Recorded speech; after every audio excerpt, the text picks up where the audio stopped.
환영하고 축복합니다. 여주동행 바나바 라이프 여바라 시간입니다. 여주동행을 위한 오늘의 말씀은 마가복음 15장 1절에서 15절 말씀이 되겠습니다. 오늘은 고난주간 넷째 날입니다. 우리는 오늘의 이 묵상 말씀 속에서 만왕의 왕이시고 그리고 만물의 대주제인 예수께서 정말 이 세상에 한갓 지푸라기보다도 못한 이 세상의 통치자들에게 재판을 받고 계신 모습을 우리는 묵상 속에서 볼 수가 있습니다. 그러면 오늘 묵상 속에서 먼저 우리에게 본받아야 할 모본의 말씀을 나누도록 하겠습니다. 누구든지 법정에 서는 것을 힘겨워합니다. 예수님도 물론 마찬가지셨을 것입니다. 하지만 인류를 대속하시는 십자가의 길을 가시기 위한 예수님은 꼭 그 길을 가셔야 했기 때문에 오늘 주님은 이제 빌라도의 법정에 서 계신 것입니다. 2절, 3절 말씀 읽겠습니다. 빌라도가 묻되 내가 유대인의 왕이냐?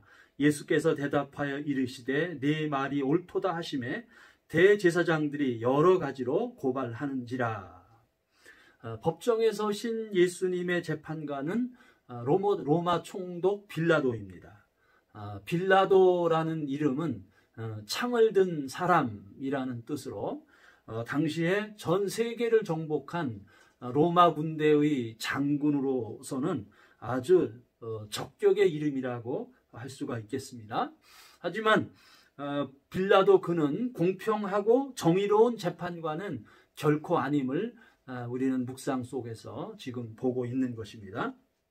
빌라도는 이스라엘 종교 지도자들의 고소장에 쓰인 대로 주님께 이렇게 신문합니다. 내가 유대인의 왕이냐? 그에 대한 우리 예수님의 대답은 내 말이 옳도다 하시며 그들 유대 종교 지도자들의 공소장의 내용을 예수님은 순순히 인정을 하셨습니다. 오히려 빌라도는 자신이 유대인의 왕이라고 말하는 예수님의 고백과 그리고 고소하는 유대인들의 그 주장 사이에 너무나 커다란 오리를 보았습니다. 곧 유대인의 왕이라고 그렇게 고백한 예수님의 고백은 빌라도로서는 그것은 너무나 커다란 오리였습니다. 그가 지켜본 예수의 몰골 속에는 왕의 빛난 모습이 전혀 보이지 않았던 것입니다. 유대인의 왕은 예수님에게 붙일 수 없는 제목이라고 빌라도는 그래서 확신했던 것 같습니다. 그것은 이스라엘 종교 지도자들의 예수님에 대한 원한 정도로 빌라도는 여겼던 거예요. 9절 10절 읽겠습니다. 빌라도가 대답하여 이르되 너희는 내가 유대인의 왕을 너희에게 놓아주기를 원하느냐 하니 이는 그가 대제사장들이 시기로 예수를 넘겨준 줄 알미러라. 물론 그렇습니다. 빌라도의 생각이 옳습니다. 왜냐하면 예수님은 결코 유대인들이 두려워하는 정치적 통치자가 되려고 하는 야망이 예수님에게는 결코 없으셨습니다.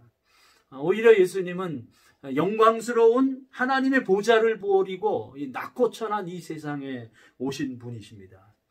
예수님은 하늘과 땅의 통치자이시지만은 결코 세상에서 군림하시는 분이 예수님이 결코 아니십니다. 오히려 예수님은 겸손의 왕이시죠. 예수님은 온유의 왕이십니다. 오늘 묵상 속에서 우리는 왕이신 예수님의 모습을 우리는 주목하기를 원합니다. 우리가 본받아야 할 길, 예수님에게서 우리가 새롭게 이 길을 보고 배울 수 있기를 원합니다.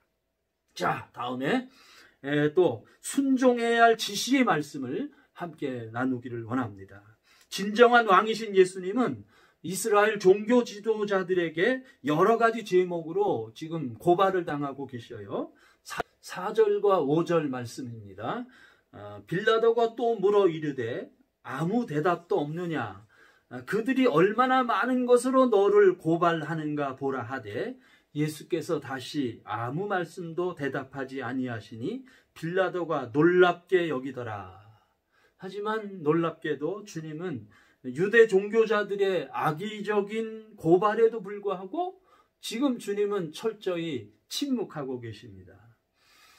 누가복음 23장 2절에 의하면 백성을 미혹하고 가이사에게 세금을 바치는 것을 금하고 자칭 왕 그리스도라 하였다라고 그들 종교 지도자들은 주님을 고발하고 있습니다.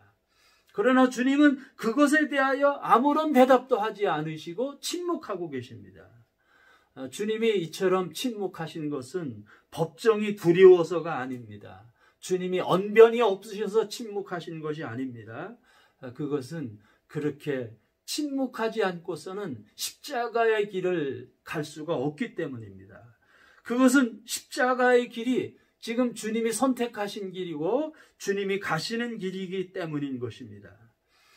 주님은 자신을 고발하는 종교 지도자들을 향해서도 침묵하셨고 그리고 비겁한 빌라도를 향해서도 지금 침묵하시며 단지 주님의 길을 가고 계신 거예요. 오늘 이 시간 우리도 그렇게 진리와 생명의 길을 예수님을 따라 갈 수 있으면 좋겠습니다. 우리는 그렇게 주님 곁에 붙어서 주님을 따라가기만 하면 됩니다. 주님이 우리의 손을 잡아주실 것입니다. 그래서 지금 우리가 묵상하는 이 묵상의 말씀을 붙잡고 있습니다. 자, 다음에 회개해야 할 말씀을 또 함께 나누겠습니다. 빌라도는 유대 종교자들의 탐욕을 알고 있었습니다. 그래서 빌라도는 예수님을 시기하는 대제사장 대신에 군중들을 상대하기로 마음을 먹었어요. 그래서 빌라도는 정치가답게 군중들 앞에 서서 오히려 유월절 특사로 예수를 놓아주자고 군중들에게 다가갔습니다. 9절 말씀입니다. 빌라도가 대답하여 이르되 너희는 내가 유대인의 왕을 너희에게 놓아주기를 원하느냐 하니, 빌라도는 유대인의 왕이라 고소한 이 대제사장들이 군중들의 지지를 받을 수 없다고 여겼습니다. 그런데 이게 웬일입니까? 오히려 군중들은 대제사장들의 악한 일에 지금 이용을 당하고 그들의 악의의 편에 돌변해 돌아섰습니다. 그들 군중은 오히려 바라바를 유월절 특사로 놓아주고 예수는 십자가에 못 박으려고 하며 그들이 돌변해 버렸습니다. 14절입니다. 빌라도가 이르되 어쩌미냐 무슨 악한 일을 하였느냐 하니 더욱 소리 지르되 십자가에 못 박게 하소서 하는지라. 결국 빌라도는 사악한 종교 지도자들과 어리석은 군중들에게 굴복당해 버립니다. 15절입니다. 빌라도가 무리에게 만족을 주고자 하여 바라바는 놓아주고 예수는 채찍질하고 십자가에 못 박히게 넘겨주니라. 빌라도는 사람에게 만족을 주고자 예수를 죽이라 판결해 버렸습니다. 대제사장들도 군중들도 결국 세상의 욕심에 붙잡히게 되자 그들은 예수님의 진리와 부딪히게 된 것입니다. 오늘 고난주간 넷째 날 세상의 만족을 쫓는 나의 모습을, 우리의 모습을 봅니다. 우리는 이것을 주님 앞에서, 주님의 십자가 앞에서 이것을 회개해야 하겠습니다. 자, 이제 끝으로 붙잡아야 할 약속의 말씀을 함께 나누기를 원합니다. 5절 말씀입니다. 예수께서 다시 아무 말씀으로 대답하지 아니하시니 빌라도가 놀랍게 여기더라. 예수님은 빌라도의 법정에서 아무 대답도 하지 않으셨습니다. 사실 이 법정에서는 최대한 피고는 말을 많이 해야 합니다. 최대한 자신의 무죄를 주장하려면 말을 많이 해야 하는 것이 필수입니다. 그러나 주님은 침묵하셨어요. 주님이 침묵하시며 가신 그 길을 우리는 우리의 약속의 말씀으로 붙잡습니다. 그렇게 침묵을 선택하는 그것은 우리의 욕심을 내려놓고 주님의 약속의 말씀을 붙잡는 우리의 진정한 믿음의 태도입니다. 오늘도 우리가 주님을 쫓습니다. 주님과 동행합니다. 여바라, 여주 동행 바나바 라이프, 오늘도 계속됩니다. 사랑하고 축복합니다.